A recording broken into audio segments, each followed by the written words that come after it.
పల్నాడు జిల్లా తలమానికమైనటువంటి medical college విషయంలో కేంద్ర ప్రభుత్వం నిధులతో నిర్మించినందుకు కేంద్ర ప్రభుత్వానికి, అదేవిధంగా ఆంధ్రప్రదేశ్ ముఖ్యమంత్రి వర్యులు నారా చంద్రబాబు నాయుడు గారికి, అదేవిధంగా డిప్యూటీ సీఎం పవన్ కళ్యాణ్ గారికి, అదేవిధంగా ఐటీ శాఖ మంత్రులు లోకేష్ బాబు గారికి, అదేవిధంగా హోమ్ మినిస్టర్ గారికి, అనితమ్మ గారికి, అదేవిధంగా ఇక్కడున్న 2 సార్లు మంచి పాత్ర పోషించి కేంద్ర ప్రభుత్వాన్ని మెప్పించి కేంద్ర మెడికల్ కాలేజీని తెప్పించిన ఎంపీ కృష్ణదేవరాయలు గారికి, అదేవిధంగా గురజాల నియోజకవర్గ రథసారథి, పేదల పాలిట పెన్నిది, ఆరోగ్యశ్రీ దాత, అన్ని పేదవాళ్ళ కోసం కష్టపడే వ్యక్తి, నిరంతరం కష్టపడే వ్యక్తి ఎరపతినేని శ్రీనివాసరావు గారికి ధన్యవాదాలు తెలుపుతున్నాము.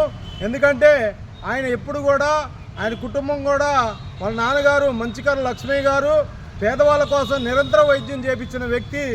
ఆనాటి లక్ష్మయ్య గారి కుమారుడు, ఈనాటి ఎరపతినేని శ్రీనివాసరావు గారికి పల్నాడు జిల్లా తరపున మేము శుభాకాంక్షలు తెలియపరుస్తూ సెలవు తీసుకుంటున్నాం. జై భీమ్.